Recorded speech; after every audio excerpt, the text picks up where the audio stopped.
3 ноября 1942 года нам дали приказ собираться. Ехали ночью и днем, но теперь нам стало ясно, что едем на фронт со всем боевым снаряжением и походной кухней, где в дороге готовили пищу. Так проехали несколько суток и прибыли ночью в Калининскую область на станцию Сележарово. Утром каждому бойцу выдали по 80 патронов и 2 гранаты. Также дали с собой сухарей, и мы тронулись в поход. Таков был порядок. Ночью шли, а днем отдыхали. Люди шли по дороге и падали от усталости и слабости.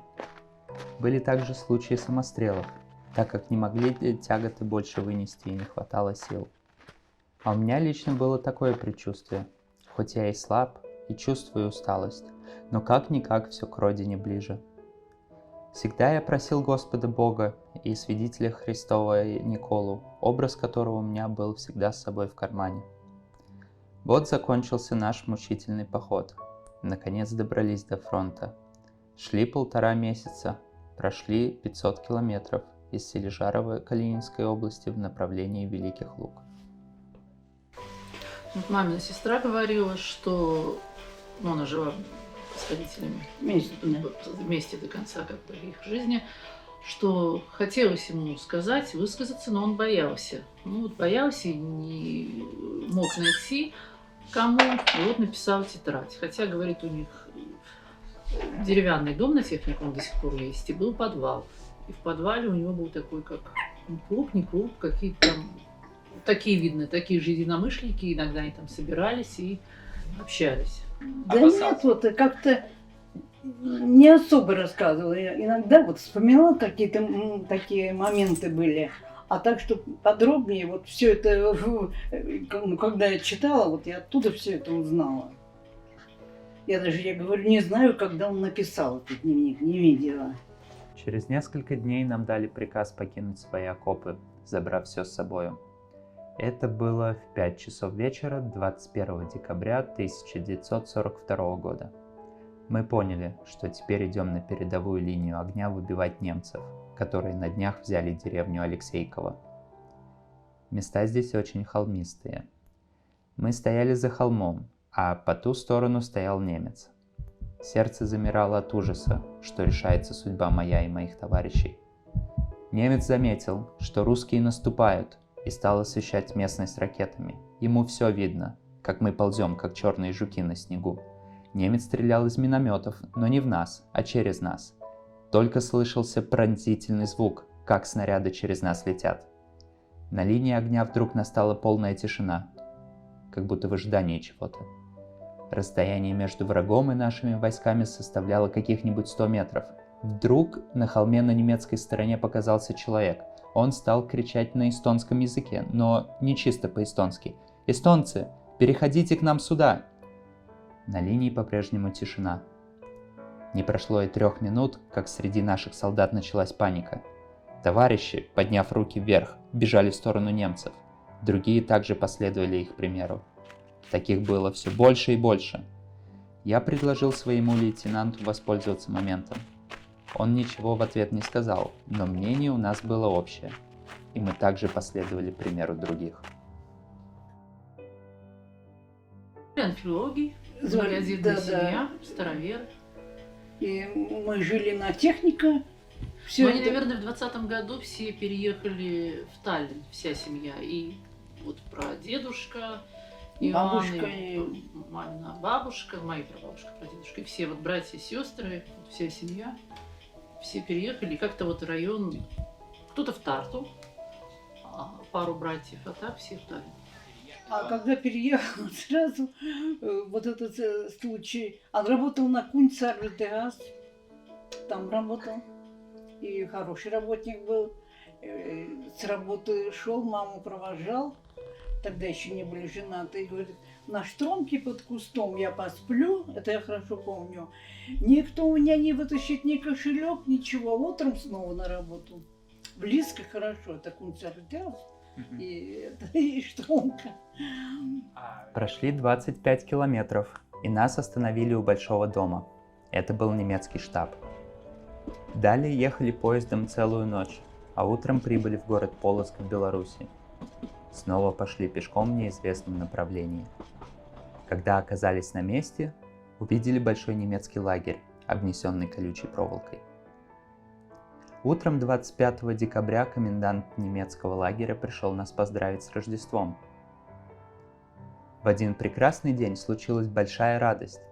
Неожиданно пришел большой автобус из Сталина с продуктами от родных и знакомых и от всего эстонского народа. Прошло еще несколько дней. Нас решили направить в лагерь в Эстонию.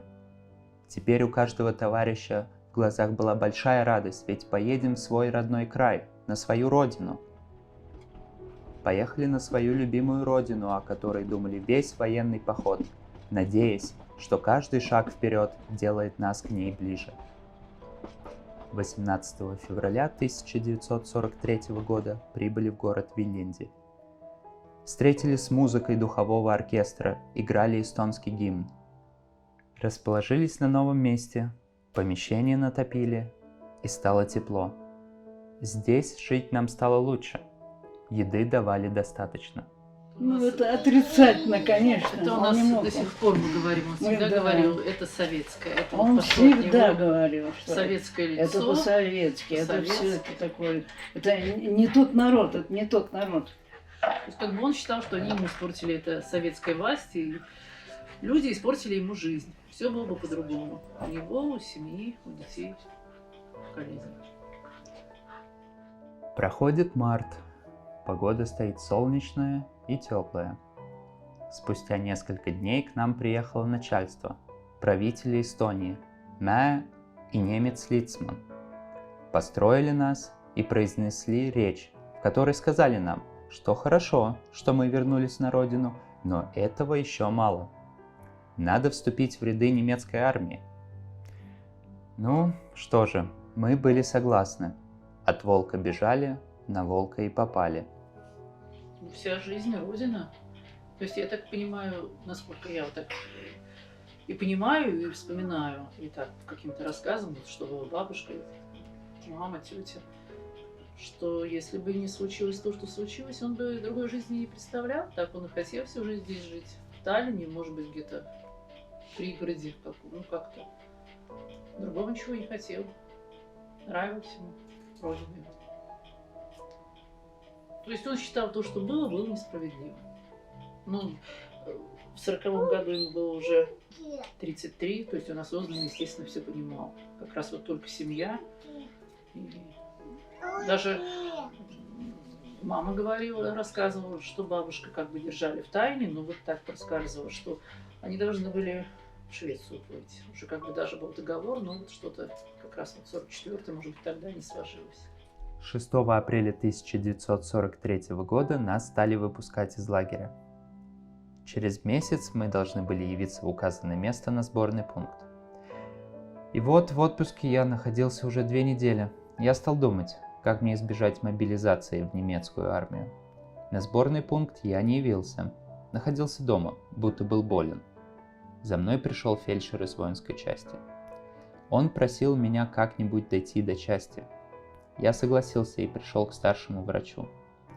Он осмотрел меня и направил в военный лазарет. Пришел в лазарет, а здесь в палате уже были мои товарищи. Пролежав 1 день, на другой увидел в палате пришедшего на осмотр главврача.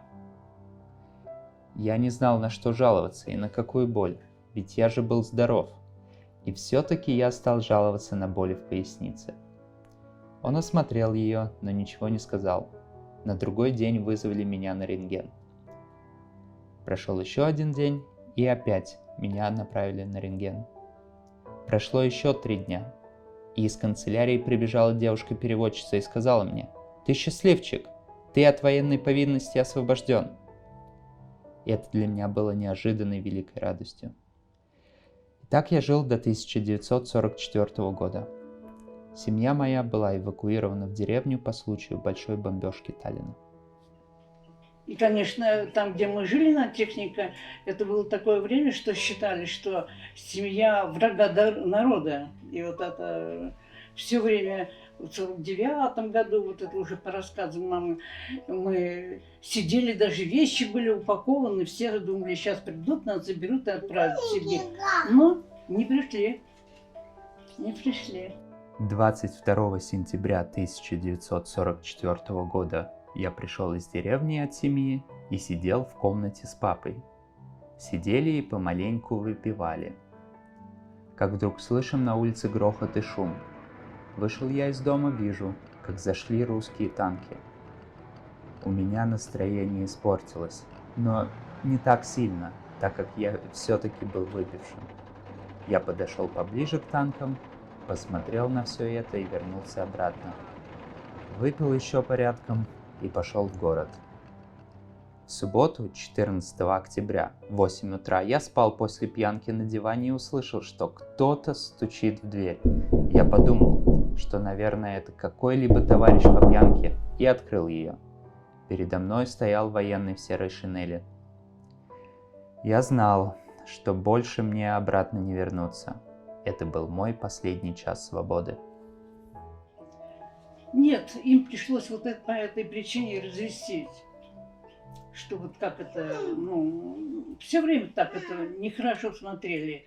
Эти вот инквизисты, как их называли, и все это. Даже детям не особенно разрешали вместе играть. И пришлось развестись, но когда он вернулся, он все равно пришел к нам. Ну, был тогда уже здоровье подорванное, характер, и все так, это очень тяжело. Но он нашел работу, пошел сразу работать туда, это. И он тоже по-эстонски говорил чисто. Это не забыл там. Следствие длилось около месяца. По окончанию следствия я расписался под показаниями. Прошло после этого несколько дней. Меня вызвали из камеры и говорят, что ты пойдешь на суд. Судьи покинули зал и ушли в совещательную комнату.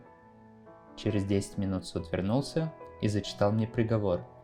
Такой-то гражданин осужден военным трибуналом по статье 58.1б к 10 годам исправительно-трудовых лагерей с конфискацией имущества. Отвезли меня в батарейную тюрьму, где по ошибке поместили в камеру подследственных, а не осужденных. В камере были одни эстонцы. Все относились друг к другу хорошо, жили как одна семья. В один из вечеров вызвали меня с вещами. Это было 6 декабря 1944 года. Это мой самый дорогой праздник, день моего ангела. Поздно вечером очень много заключенных вывезли из тюрьмы. Вокруг стоял крепкий конвой с собаками. Нас привезли на Балтийский вокзал и стали грузить в товарные вагоны. В вагонах мы пробыли 3 суток. Ночью мы тронулись с места, и я попрощался с родиной, так как предполагал, что нас вывозят вон из Эстонии. Поезд ехал быстро. Мы прижимались друг к другу, как птицы с обрезанными крыльями. В вагоне было очень холодно. Мы дрожали от холода.